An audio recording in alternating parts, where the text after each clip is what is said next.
Welcome to Dexters classes. मैं जसबी। पाकिस्तान ने सुरक्षा परिषद के प्रस्ताव 1267 के तहत जिन 4 भारतीयों को ग्लोबली टेररिस्ट घोषित करने का एक प्रस्ताव रखा था वह असफल हो गया और इसे असफल करने में सुरक्षा परिषद के 5 देशों ने प्रमुख भूमिका निभाई है, जिनमें अमेरिका, ब्रिटेन, फ्रांस, जर्मनी और बेल्जियम। इन 5 देशों के द्वारा इस प्रस्ताव को विफल कर दिया गया और ये जो 5 देश हैं इनमें 3 तो स्थायी हैं। कुल 5 देशों में से अमेरिका, ब्रिटेन और फ्रांस ये तो स्थायी सदस्य हैं और जर्मनी और बेल्जियम ये सुरक्षा परिषद के 10 अस्थायी देशों में से अस्थायी 2 देश हैं। तो इनके द्वारा इस प्रस्ताव का विरोध किया गया। इसलिए विरोध किया क्योंकि इनके खिलाफ किसी भी प्रकार का कोई ऐसा सबूत नहीं मिला था। तो जैसा कि यहाँ पर आप देख पा रहे हो कि एक आर्टिकल है, फर्स्ट पोस्ट में आर्टिकल लगा हुआ कि 5 UNC member block Pakistan move to list 4 Indians as global terrorist. और जो ये सुरक्षा परिषद के मेंबर्स के द्वारा ये ब्लॉक किया गया पाकिस्तान का प्रस्ताव, उसमें 4 भारतीयों को ग्लोबल टेररिस्ट घोषित करने का पाकिस्तान के द्वारा प्रस्ताव लाया गया। तो ये जो प्रस्ताव लाया गया था वो लाया गया था 1267 अलकायदा सैंक्शंस कमेटी के तहत। और ये 1267 वही रेजोल्यूशन है जिसमें अलकायदा, आईएसआई और जैश ए मोहम्मद, हाफिज मोहम्मद सईद जैसे खूंखार आतंकियों को ग्लोबल टेररिस्ट घोषित किया गया है। तो फ्रेंड्स, इसी पे आज के हम वीडियो में बात करेंगे। बने रहेंगे वीडियो में आगे बढ़ें उससे पहले निवेदन है कि यदि चैनल को सब्सक्राइब नहीं किया तो चैनल को सब्सक्राइब कर लीजिएगा। अब यहाँ पर हमने जैसा कि अभी बात कर ही ले कि जो ये यूएनसी का 1267 का जो अलकायदा सैंक्शंस कमेटी सेक्रेटेरिएट है यानी कि समिति है, उसी के तहत ही इनको ग्लोबल आतंकी घोषित करने का ये पाकिस्तान के द्वारा प्रस्ताव लाया गया था।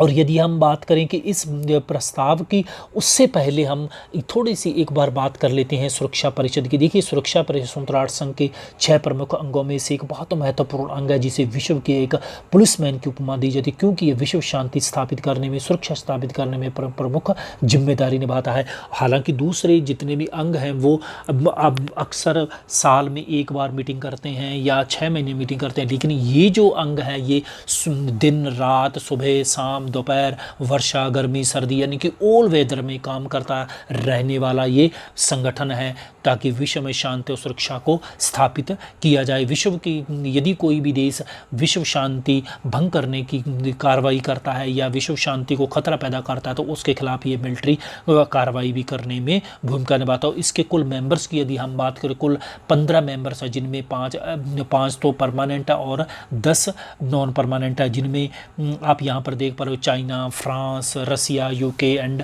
United State. ये तो कुल 5 तो मेंबर्स हैं जो कि परमानेंट और अपरमानेंट की यदि यानी कि अस्थायी की हम बात करें तो बेल्जियम, डोमिनिकन रिपब्लिक, वर्तमान में ये लोग हैं जिनका यहाँ पर आप देख पा रहे होंगे और इनका कार्यकाल 2 वर्ष के लिए होता है। हर साल इनमें से आधे सदस्य रिटायर होते हैं, जिनमें से नए सदस्यों को भर्ती किया जाता है। तो अब इनमें से कुल 10 में से 5 देश 31 दिसंबर 2020 को रिटायर हो जाएंगे, उनके स्थान पर नए 5 आएंगे, उनमें भारत भी एक है। और यहाँ पर आप देख पा रहे होंगे कि सुरक्षा परिषद के 8वीं बार भारत अब सुरक्षा परिषद का सदस्य बनने जा रहा है, जिसका कि 1 जनवरी 2021 से कार्यकाल शुरू हो जाएगा। और यहाँ पर एक भारत के लिए एज ए इंडियन होने के नाते हमें इस बात का गर्व है कि जो भारत ये 8वीं बार बना है, इनमें से अब तक का इतिहास है कि इतना बहुमत किसी को नहीं मिला, यानी कि 193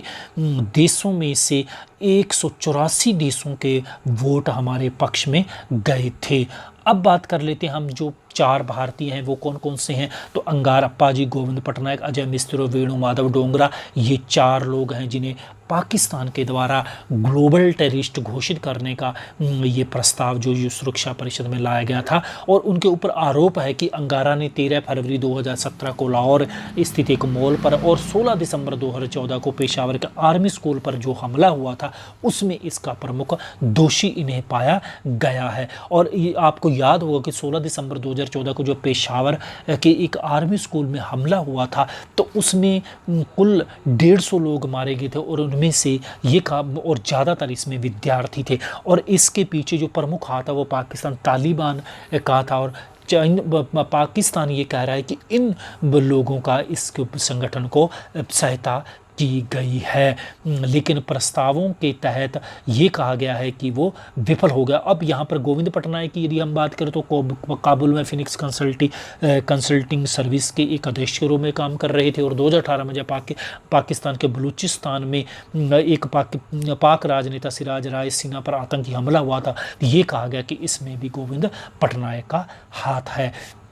तो ये था। और लेकिन फिर ये हम बात कर रहे हैं कि इन पांचों देशों के द्वारा इसीलिए विफल कर दिए क्योंकि पाकिस्तान अपने जो आरोप थे उनको पुख्ता सबूत नहीं दे पाया था। और ये भी कहा जा रहा है कि ये पाकिस्तान बदले की भावना के तहत कर रहा है, क्योंकि हाल ही में मई 2019 को भारत के द्वारा जैश ए मोहम्मद के खूंखार आतंकी मुखिया मसूद अजहर को भी वैश्विक आतंकी घोषित करने में भारत सफल हुआ था, और पाकिस्तान उसी का ही बदला लेने जा रहा है। हालांकि देखिए, जैश ए मोहम्मद तो पूरी दुनिया में ही ये तो बदनामा और इसको टेररिस्ट लिस्ट में घोषित किया जा चुका है। जैसे अपने बात कर रहे हैं कि जैश ए मोहम्मद है, हाफिज मोहम्मद सईद है, लश्कर तैयबा, कहने का मतलब बात करो उन संगठनों की हम बात करो। ये जो अजहर मसूद का यदि हम बात करें तो 1999 में जब अब हाईजैक हुआ था विमान और उसको कंधार ले जाया गया था, तो उसके बदले में जो 5 खूंखार आतंकी भारत सरकार के द्वारा मजबूरी छोड़ने पर, उनमें मजूर असद का भी एक प्रमुख आतंकी। तो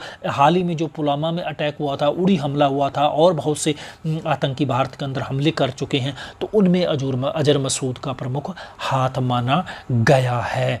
अच्छा, तो अब यदि हम बात करें भारत की प्रतिक्रिया, तो देखिए भारत की स्पष्ट रूप से प्रतिक्रिया जो होनी चाहिए वही है कि इसमें भारत ने पाकिस्तान पे कंप्लीटली इस प्रस्ताव का राजनीति करने का आरोप लगाया, और भारत ने कहा कि पाकिस्तान इसको धार्मिक रंग देने की कोशिश कर रहा है। और जैसा कि यहाँ पर आप भारत के जो स्थायी प्रतिनिधि वर्तमान सुरक्षा प्रतिनिधि TS त्रिमूर्ति, उनका यहाँ पर एक ट्वीट भी देख पा रहे होंगे कि उन्होंने कहा कि Pakistan violently attempt to politicize 1267 special procedure on terrorism by giving it a religious color has been threat to UN Security Council. We thank all those council member who have blocked Pakistan's designs। तो यानी कि भारत का ने उन लोगों का thanks किया है जिन्होंने पाकिस्तान के इस प्रस्ताव को ब्लॉक कर दिया है। तो ये था फ्रेंड्स हमारा आज का वीडियो। उम्मीद है वीडियो पसंद आया होगा। पसंद आया लाइक कीजिएगा, शेयर कीजिएगा, और आपका क्या कहना है इस विषय के ऊपर नीचे कमेंट में अपना कमेंट दे सकते हैं। मिलता हूँ इसी प्रकार का वीडियो के साथ। वीडियो सुनने के लिए बहुत बहुत धन्यवाद।